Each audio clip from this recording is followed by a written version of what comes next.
Hello बच्चों, कैसे हैं? पीके केमिस्ट्री क्लासेस में आपका स्वागत है। आज हम सॉल्यूशन का पार्ट 7 पढ़ने वाले हैं। ये पूरा का पूरा थ्योरेटिकल है, सैद्धांतिक है एकदम। इसको ध्यान से समझिए, आसानी से इसको समझिए। हमें क्या पढ़ना है इसमें? पहले हम क्या देखते हैं इसमें? पहले इसमें हमने लिख रखा है यहाँ पर आपका सॉल्युबिलिटी। सॉल्युबिलिटी यानी कि विलेयता। देखिए, किसी द्रव में किसी विलेय पदार्थ की यानी कि किसी ठोस की जो विलेयता होती है वो भिन्न भिन्न होती है।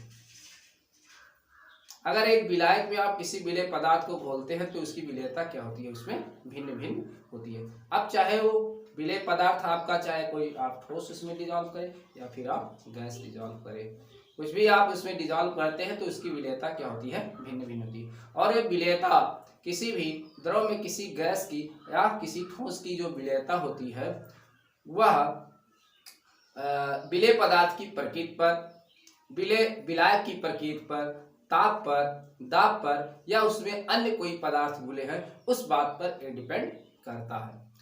तो जो विलेयता होती है वो ताप, दाब, विलायक की प्रकृति, इन कारकों के द्वारा प्रभावित होती है। तो पहले हम समझते हैं विलेयता क्या होती है।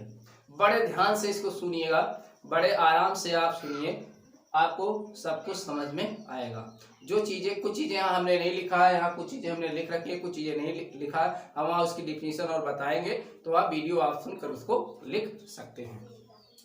तो विलेयता देखिए पहले क्या होती है, पहले हम इसको समझते हैं विलेयता क्या होती है। देखिए, विलेयता की परिभाषा मैंने क्या लिख रखा है, एक निश्चित ताप पर, देखिए एक निश्चित ताप पर विलायक की निश्चित मात्रा में घुले हुए पदार्थ की वह अधिकतम मात्रा उस पदार्थ की विलेयता कहलाती है। लेकिन संतृप्त विलयन बनाने तक, केवल संतृप्त विलयन बनाने तक ही ये सीमित है बात। जब आपका वो संतृप्त विलयन बन जाएगा, आपका वो क्या कहलाएगा? संतृप्त विलयन यानी कि सैचुरेटेड सॉल्यूशन कहलाएगा। तो एक निश्चित ताप पर विलायक की निश्चित मात्रा में घुले हुए पदार्थ की वह अधिकतम मात्रा उस पदार्थ की विलेयता कहलाती है, सॉल्युबिलिटी कहलाती है। विलेयता को ग्राम प्रति लीटर या मोल प्रति लीटर में व्यक्त किया जाता है। तो जो आपकी विलेयता होती है ग्राम प्रति लीटर या मोल प्रति लीटर में व्यक्त किया जाता है। अब ग्राम प्रति लीटर में यानी कि विलेय की जो मात्रा होगी, उस ठोस की जो मात्रा होगी, आप लीटर में भी उसको बना सकते हैं या उसको लीटर के स्थान पर यहाँ आप या 100 ग्राम, 1 लीटर ले सकते हैं या 100 ग्राम ले सकते हैं या 100 ml ले सकते हैं। वो आपकी मात्रा जो होगी विलायक की वो निश्चित होनी चाहिए, या जो आप विलयन बनाएंगे उसकी मात्रा आपकी क्या होनी चाहिए? निश्चित होनी चाहिए। मोल प्रति लीटर में यानी कि उसके 1 लीटर में उसके क्या घोले जाए? विलेय पदार्थ के 1 मोल को आप घोलेंगे। तो विलेयता की परिभाषा ये है, या ऐसा भी हम विलेयता की परिभाषा कह सकते हैं। इसके अनुसार अगर यहाँ हम ग्राम में, ग्राम प्रति लीटर में ले तो उसको यहाँ ग्राम प्रति ml में ले तो वो भी होगी। यहाँ हम कर सकते हैं परिभाषा इसकी, क्या कह सकते हैं? स्थिर ताप पर विलेय पदार्थ की वह अधिकतम मात्रा जो 100 ग्राम विलायक को संतृप्त करने के लिए आवश्यक होती है उस पदार्थ की विलेयता कहलाती है। एक बार फिर से परिभाषा सुन लीजिए। स्थिर ताप पर विलायक की एक निश्चित मात्रा में विलेय पदार्थ की वह अधिकतम मात्रा यानी कि संतृप्त विलयन बनाने तक की बात कर रहा है, जो मात्रा होगी उस विलेय पदार्थ की विलेयता कहलाती है। या मोल प्रति लीटर में इसकी परिभाषा कैसे अगर आप कहना चाहेंगे तो मोल प्रति लीटर में आप कैसे कहेंगे? तो स्थिर ताप पर किसी विलेय पदार्थ के मोलों की वह संख्या जो 1 लीटर विलयन में घुलित हो उस विलयन की विलेयता कहलाती है। इस तरीके से भी इसको आप डिफाइन कर सकते हैं। अब देखिए, जो विलेय पदार्थ है मैंने आपको बताया, जो विलेय पदार्थ आपके होंगे वो आपके ठोस भी हो सकते हैं और वो आपके गैस होंगे। यानी कि हम पहला जो यहाँ हम अध्ययन करेंगे वो ठोसों की विलेयता को, ठोस की जो विलेयता होगी जो ठोस पदार्थ होगा उसको हम किसी द्रव में घोलेंगे, यानी ठोस पदार्थ को किसी द्रव में घोलते हैं तो उसके विलयन के बारे में जब बोलते हैं तो उसके ठोसों की विलयता को प्रभावित करने वाले कारक जो है कौन कौन से हैं। और दूसरा हम देखेंगे ठोस की विलयता को प्रभावित गैसों की विलयता को प्रभावित करने वाले कारक। तो ये दो तरीके होंगे, यानी कि ठोस का द्रव में एक विलयन बनाएंगे और एक गैस का द्रव में विलयन बनाएंगे। तो ये दो तरीके से हम यहाँ पर इसको देखेंगे। तो पहले देखते हैं ठोसों की विलयता को प्रभावित करने वाले कारक। अब देखिए पहला क्या है, विलय की प्रकृति, nature of solvent. Nature of solvent. अब नेचर ऑफ सॉल्वेंट पर किसी विलय पदार्थ की जो विलयता होती है वो विलय की प्रकृति पर भी डिपेंड करती है। वो विलय पदार्थ की प्रकृति है कैसी, वो आयनिक कंपाउंड्स है या वह जो है सहसंयोजी कंपाउंड है आपका, यानी कि वो ध्रुवीय पदार्थ है कि वो आपका अध्रुवीय पदार्थ है, यानी कि वो नॉन पोलर है कि वो पोलर है। अब देखिए यहाँ ध्रुवीय पदार्थ ध्रुवीय विलायक में आसानी से घुल जाते हैं। तो ध्रुवीय पदार्थ जो होते हैं, ध्रुवीय पदार्थ होते हैं, यानी कि जो आयनिक पदार्थ होते हैं वो ध्रुवीय विलायक में आसानी से घुल जाते हैं। जैसे ध्रुवीय पदार्थ यानी कि आयनिक पदार्थ जो आयंस देते हो, जो आप पानी में डिजॉल्व करिए आयंस देते हो, ऐसे साल्ट आप यहाँ पर लेंगे, ध्रुवीय पदार्थ लेंगे, जैसे NaCl है, KCl है। अगर इनको आप जल में घोलते हैं तो आसानी से क्या होते हैं, डिजॉल्व हो जाते हैं, घुल जाते हैं। तो आयनिक पदार्थ याद है, आयनिक पदार्थ या ध्रुवीय जो पदार्थ होते हैं ध्रुवीय विलायक में ही क्या होते हैं, आसानी से डिजॉल्व होते हैं। दूसरा यहाँ देखिए अध्रुवीय पदार्थ जो होगा अध्रुवीय विलायक में आसानी से घुल जाते हैं, डिजॉल्व हो जाते हैं। जैसे आपका क्या है, बेंजीन क्या है, बेंजीन जो आपका अध्रुवीय विलायक है, नॉन पोलर सॉल्यूट है, और आपका ये अध्रुवीय सॉल्वेंट कार्बन टेट्राक्लोराइड में आसानी से घुल जाता है। यानी कि बेंजीन अध्रुवीय ये विलय है और ये कार्बन टेट्राक्लोराइड अध्रुवीय विलायक में आसानी से ये घुल जाता है। तो यहाँ पर ये भी सहसंयोजी यौगिक है, ये भी आपका सहसंयोजी यौगिक है, यानी कि ये भी नॉन पोलर है और ये भी नॉन पोलर है। तो नॉन पोलर में क्या होता है, सॉल्युबल होता है, और पोलर सॉल्वेंट में क्या होता है, डिजॉल्व होता है। यानी कि समान प्रकार के घोलता है, लाइक डिजॉल्व लाइक, यानी कि समान प्रकार के को घोलता है। अब देखिए अगला पॉइंट यहाँ देखिए, वे ठोस जिनकी जालक ऊर्जा कम तथा जलयोजन ऊर्जा अधिक होती है वे जल में अधिक विलय होते हैं। तो वे ठोस जिनकी जालक ऊर्जा कम तथा जलयोजन ऊर्जा अधिक होती है वे जल में क्या होते हैं, यानी कि द्रव में क्या होते हैं, अधिक विलय होते हैं। अच्छा यहाँ जालक ऊर्जा क्या होती है, सुनिए ध्यान से परिभाषा। जालक ऊर्जा क्या होती है, जो हमारे क्रिस्टल आयंस होते हैं, आयनिक पदार्थ होते हैं, उनके कण आपस में क्या होते हैं, जुड़े होते हैं। वो जालक जैसा बनाए होते हैं, वो इलेक्ट्रोस्टैटिक फोर्स के द्वारा क्या होते हैं, जुड़े होते हैं। तो जालक ऊर्जा कम होती है और जलयोजन ऊर्जा अधिक होती है, तो वे जल में क्या होते हैं, अधिक विलय होते हैं। अब जालक ऊर्जा क्या है, यानी कि किसी पदार्थ के एक मोल को, यानी कि किसी ठोस पदार्थ के एक मोल को उसके आयनों में पृथक करने के लिए, कोई ठोस पदार्थ है, कोई ये मान लीजिए कि ठोस पदार्थ है और इसके आयनों में छोटे छोटे इसके आयनों में क्या कर दे, हम इसको अलग कर दे, उसके घटक कणों में उसको तोड़ने के लिए जितनी ऊर्जा की आवश्यकता होगी, जितनी ऊर्जा लगेगी उसमें, वही उसकी क्या कहलाएगी, जालक ऊर्जा कहलाएगी। तो किसी ठोस आयन के एक मोल को उसके घटक कणों में पृथक करने के लिए जितनी ऊर्जा लगेगी या आवश्यक होगी वही क्या कहलाएगी, जालक ऊर्जा कहलाएगी। दूसरा बात यहाँ क्या है, जलयोजन ऊर्जा। जलयोजन ऊर्जा यानी कि मतलब किसी आयनिक ठोस के एक मोल के जलयोजन में जितनी ऊर्जा उसमें से मुक्त होती है, जितनी ऊर्जा मुक्त होती है उसे हम क्या कहते हैं, जलयोजन ऊर्जा कहते हैं। ठीक है, जलयोजन ऊर्जा क्या हुआ, जलयोजन ऊर्जा की परिभाषा क्या हुआ, किसी आयनिक ठोस के 1 मोल के जलयोजन पर मुक्त ऊर्जा जलयोजन ऊर्जा कहलाती है। तो आपको ये बात समझ में आई होगी, यानी कि किसी भी आयनिक ठोस हो उसकी चालक ऊर्जा कम होनी चाहिए, क्योंकि चालक ऊर्जा आयनिक ठोस जो होते हैं बहुत जकड़ के एक दूसरे से इनके कण क्या होते हैं, पकड़े होते हैं और ये आसानी से एक दूसरे को छोड़ते नहीं हैं। तो जिनकी चालक ऊर्जा ये कम होगी, टूटने की ऊर्जा जो कम होगी, और जलयोजन ऊर्जा यानी कि जब उसमें पानी में ज्यादा एनर्जी ज्यादा हो क्या करे, निकाले, तो क्या होगी, उनके बांड को आसानी से वो तोड़ सकते हैं और उसकी विलेयता क्या होगी, अधिक हो जाएगी। ठीक है, यहाँ तक बात आपको समझ में आ गई होगी। दूसरा देखते हैं, विलायक की प्रकृति देखते हैं, यानी किसी ठोस की द्रव में विलेयता जो है विलायक की प्रकृति पर भी ये बात डिपेंड करती है, निर्भर करती है। देखिए अब कैसे डिपेंड करती है विलायक की प्रकृति पर। अब देखिए, जिस विलायक का डाई इलेक्ट्रिक स्थिरांक जितना अधिक होगा, जिस विलायक का डाई इलेक्ट्रिक स्थिरांक जितना अधिक होगा उसमें किसी आयनिक ठोस की विलेयता उतनी ही अधिक होगी।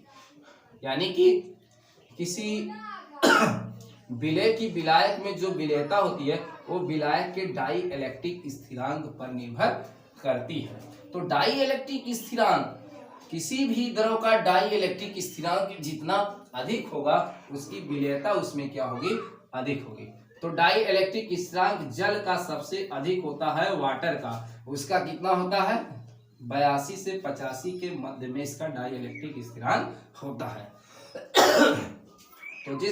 तो जल जो है इसका डाई इलेक्ट्रिक स्थिरांक सबसे अधिक है, इससे अधिक किसी भी सॉल्वेंट का डाई इलेक्ट्रिक स्थिरांक अभी तक नहीं है, इसलिए जल को हम क्या कहते हैं, यूनिवर्सल सॉल्वेंट कहते हैं। इसको एक सार्वत्रिक विलायक माना जाता है, सबसे ज्यादा इसी का डाई इलेक्ट्रिक स्थिरांक होता है। ठीक, तो जिस विलायक का डाई इलेक्ट्रिक स्थिरांक जितना अधिक होगा उसकी उस द्रव में उसकी विलेयता उतनी ही अधिक होगी। तो जल का डाई इलेक्ट्रिक स्थिरांक सबसे ज्यादा होता है और इसी में जो है, इसलिए कोई भी विलेय पदार्थ आसानी से डिसॉल्व हो जाता है। आइए देखिए तीसरा देखते हैं, ताप का प्रभाव। ताप का प्रभाव, तो किसी विलेय पदार्थ की जो विलेयता होती है वो ताप पर भी निर्भर करती है। तो ताप पर जो निर्भर करती है ये 2 बातों पर निर्भर करती है। एक तो ऊष्माक्षेपी, ये देखिए पहला वाला जो हमें लिखा है यहाँ, चाहे आप एक हेडिंग आप डाल सकते हैं, ऊष्माक्षेपी प्रक्रम। ठीक, ऊष्माक्षेपी प्रक्रम आप यहाँ डाल सकते हैं। जब किसी ठोस पदार्थ को, देखिए जब किसी ठोस पदार्थ को हम घोलते हैं तो किसी ठोस पदार्थ घोलते हैं तो कभी कभी उसमें से ऊष्मा निकलती है, या कभी कभी ऐसा हो जाता है वो ठंडा हो जाता है, उसमें से ऊष्मा नहीं निकलती है। तो ये 2 तरीके से होते हैं डिसॉल्व करने पर। देखिए पहला क्या है, जब किसी ठोस पदार्थ को जल में घोलने पर ऊष्मा का उत्सर्जन करते हैं, यानी कि जब किसी ठोस पदार्थ को जल में घोलने पर ऊष्मा का उत्सर्जन करते हैं तो ऐसे प्रक्रम में ताप पर क्या होती है, ताप वृद्धि पर विलेयता कम हो जाती है। तो अगर कोई ठोस पदार्थ है आप उसको पानी में डिसॉल्व कर रहे हैं और उसमें से ऊष्मा उत्सर्जित हो रही हो, निकल रही हो, तो अगर वहां आप ताप बढ़ाएंगे, क्योंकि ऊष्मा पहले से उसमें निकल रही है, उसकी ऊष्मा घट रही है, पहले से उसमें ऊष्मा निकल रही है, तो ऐसे में अगर आप ताप बढ़ाते हैं तो विलेयता क्या होती है, घटती है। ऐसे प्रक्रम क्या होते हैं, ऊष्माक्षेपी प्रक्रम कहलाते हैं। ऐसे कुछ साल्ट है जैसे लिथियम कार्बोनेट है, सोडियम कार्बोनेट है, सोडियम हाइड्रोक्साइड है, अगर इनको पानी में डिसॉल्व किया जाता है तो ये ऊष्मा निकालते हैं। जैसे मान लीजिए एक सॉलिड AB है और इसमें पानी डाला गया तो AB का क्या बन गया, एक्वास सॉल्यूशन बन गया, जलीय विलायक, और इसमें से क्या होती है, हीट निकलती है। तो यहाँ प्लस हीट दिखाया गया, इसका मतलब ये क्या है, ये ऊष्माक्षेपी अभिक्रिया है। तो ऊष्माक्षेपी अभिक्रिया में अगर ताप आप वृद्धि करते हैं, यहाँ आप ताप वृद्धि करते हैं तो साम्यावस्था, इसकी जो साम्यावस्था होती है वो कहाँ, किस ओर शिफ्ट हो जाती है, इसकी जो साम्यावस्था होती है वो पश्चिम दिशा में क्या होती है, विस्थापित हो जाती है। पीछे की तरफ विस्थापित हो जाती है और ऐसे पदार्थों की विलेयता क्या होती है, जल में घट जाती है, द्रव में घट जाती है। चलिए इतना तो आपको समझ में आया। अब देखिए यहाँ अगला पॉइंट लिखिए, इसी का जस्ट उल्टा, जब किसी ठोस पदार्थ को जल में घोलने पर उष्मा का अवशोषण होता है, यानी कि उष्मा का शोषण करता है, तो ऐसे प्रक्रम में ताप वृद्धि करने पर विलेयता बढ़ जाती है, जैसे NaCl, KCl, sodium nitrate, potassium nitrate आदि। तो कुछ ऐसे पदार्थ होते हैं जिनको हम पानी में डिजॉल्व करें तो वो उष्मा का अवशोषण, उनको उष्मा देनी पड़ती है, उसको सॉल्युबल करने के लिए उष्मा उसको हमें क्या करनी पड़ती है, देनी पड़ती है। ऐसे में क्या होगा, जब उष्मा हम देंगे तो उष्मा दे रहे हैं, उष्मा का अवशोषण हो रहा है, तो कौन सा प्रक्रिया हो रहा है, उष्मा शोषी प्रक्रिया। क्या हो रहा है, यहाँ हेडिंग चाहे डाल सकते हैं, उष्मा शोषी प्रक्रम। तो उष्मा शोषी प्रक्रम होता है, उष्मा शोषी प्रक्रम में उष्मा आपको देनी पड़ती है।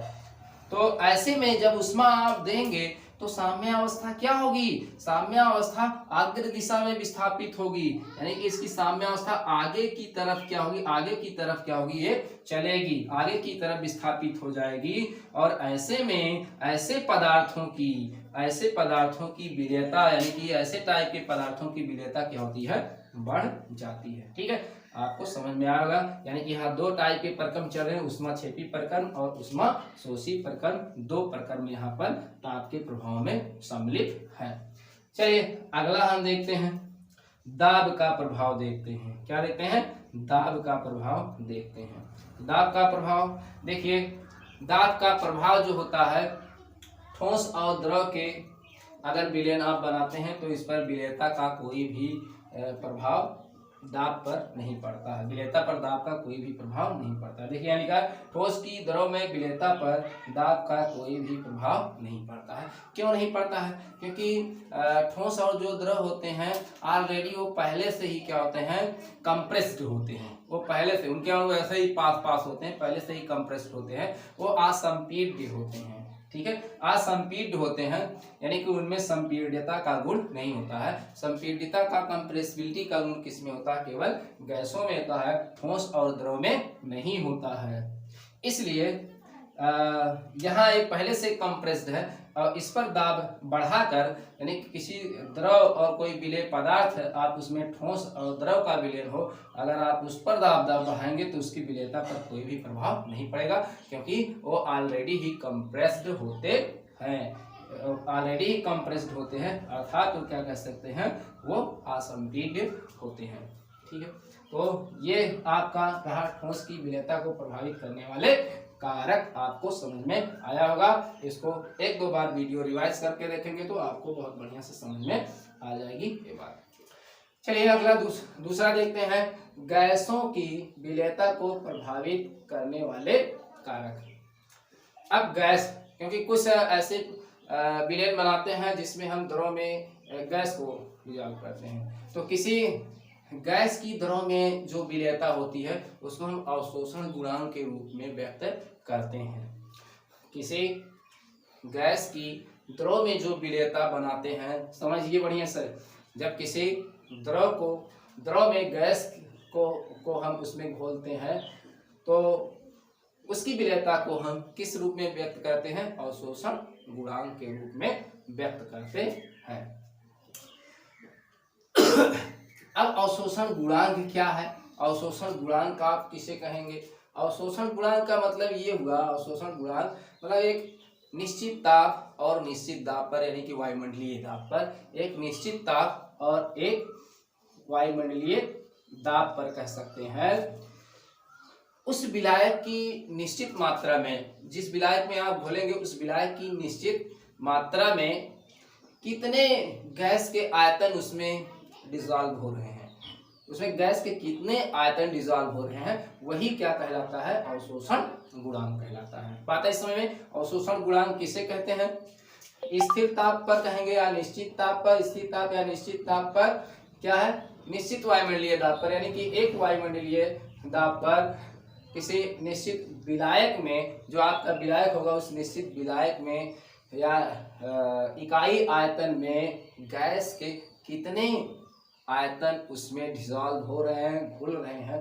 वही क्या कहलाता है, उस गैस का अवशोषण गुणांक कहलाता है। अब यहाँ देखिए पहला क्या है, इसमें गैस की प्रकृति है।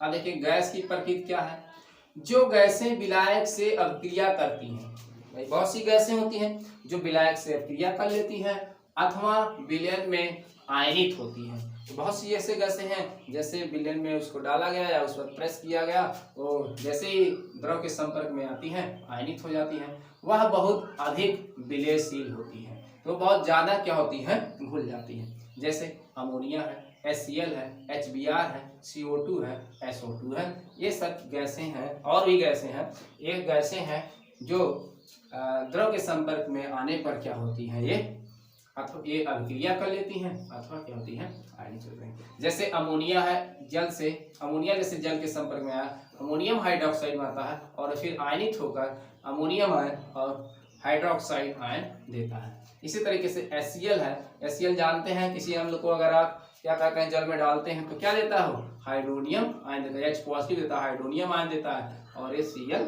निगेटिव देता है। तो ये भाई क्रिया कर रही हैं अथवा ये क्या होती हैं, आयनित हो जाती हैं। तो यहाँ पर इस केस में क्या होता है, गैसों की जो है विलेयता सॉल्बिलिटी क्या होती है, बढ़ जाती है। चलिए एक पॉइंट और देखिए नोट में, ऑक्सीजन देखिए, ऑक्सीजन रुधिर में अधिक विलयशील होता है, ऑक्सीजन रुधिर में अधिक विलयशील होता है। क्यों होता है भैया, क्योंकि यह रुधिर के हीमोग्लोबिन से क्रिया कर ऑक्सी हीमोग्लोबिन बना लेता है, तो ये अधिक इसमें जो है विलयशील है, ऑक्सीजन रुधिर में अधिक विलयशील है। अगला पॉइंट है देखिए, वे गैसें जो विलायक के साथ अभिक्रिया नहीं करती हैं, भाई जो अभिक्रिया नहीं करती हो तो बहुत कम विलयशील होंगी या नहीं भी विलय होंगी, क्योंकि बहुत सी गैसें क्या होती हैं, बहुत कम विलय होती है अथवा विलय होती ही नहीं है। जैसे N2O2 और H2, नाइट्रोजन, ऑक्सीजन, हाइड्रोजन, ये क्या है, अगर जल में क्या है, ये या तो इनमें से कोई गैसें हैं कि नहीं विलय होती हैं, है भी नहीं विलय, या तो बहुत कम विलय हैं।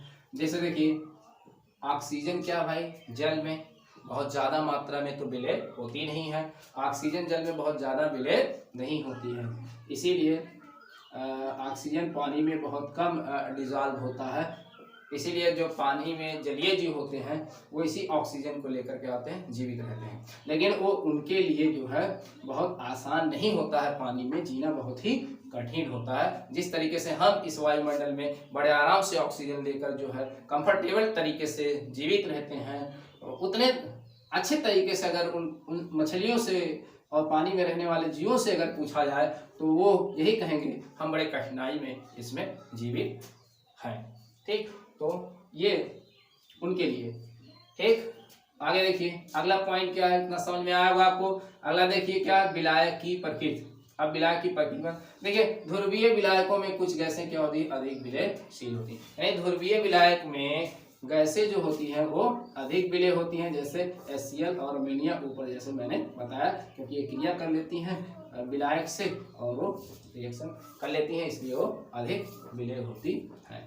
तो विलायक की प्रकृति, और एक विलायक की प्रकृति मैंने ये भी बताया था, विलायक की प्रकृति डाई इलेक्ट्रिक स्थिरांक वाली बात, इसको भी आप यहाँ पर लिख सकते हैं। ठीक है, तो ये चीजें यहाँ पर है। अगला देखिए ताप का प्रभाव। ताप बढ़ाने पर द्रव में गैसों की विलेयता क्या होती है, घटती है। जाहिर सी बात है भाई, गैस है, वैसे गैसों को ताप, गैसें वैसे क्या होती हैं, दूर दूर होती हैं गैसें, वैसे ही ताप दूर दूर होती हैं, उसमें स्वतंत्र गति होती है, उसके अणु दूर दूर होते हैं, तो ताप बढ़ाने पर और भी दूर होंगे, उनकी जो स्वतंत्रता होगी वो पहले से और भी स्वतंत्र हो जाएंगे, उसमें जो काइनेटिक एनर्जी, उसकी गतिज ऊर्जा है, सब क्या हो जाएगी और बढ़ जाएगी ताप बढ़ाने पर। जब ये बढ़ जाएगी तो ज़्यादा तेजी से मूव करने लगेंगे और उनकी विलेयता क्या होगी, घट जाएगी। जबकि ताप घटाने पर द्रव में गैस की विलेयता बढ़ती है, और ताप घटाएंगे तो द्रव में गैस की विलेयता क्या होगी, घटती है। तो याद रहे, ताप बढ़ाने पर किसी द्रव में गैस की विलेयता क्या होती है, घटती है, और ताप घटाने पर क्या होती है, उसकी विलेयता बढ़ती है। नोट में देखें, हीलियम है, हाइड्रोजन है कि ताप बढ़ाने पर विलेयता क्या होती है, बढ़ती है। इसकी बढ़ती है, क्यों बढ़ती है, क्योंकि जब इसको डिसॉल्व किया जाता है तो ये ऊष्मा का अवशोषण करते हैं। क्या करते हैं? ऊष्मा का अवशोषण करते हैं, यानी कि इनके लिए इंडोथर्मिक प्रक्रम होता है, इनके लिए इंडोथर्मिक प्रक्रिया होती है, क्योंकि ये ऊष्मा का अवशोषण करते हैं। ऊष्मा का अवशोषण करने पर ताप बढ़ने लगता है, उसकी विलेयता क्या होती है? बढ़ने लगती है। तो इस केस में यहाँ उल्टा है, तो इसको आप याद रखेंगे। अब अगला पॉइंट देखिए, द्रव में अन्य घुलनशील पदार्थों की उपस्थिति।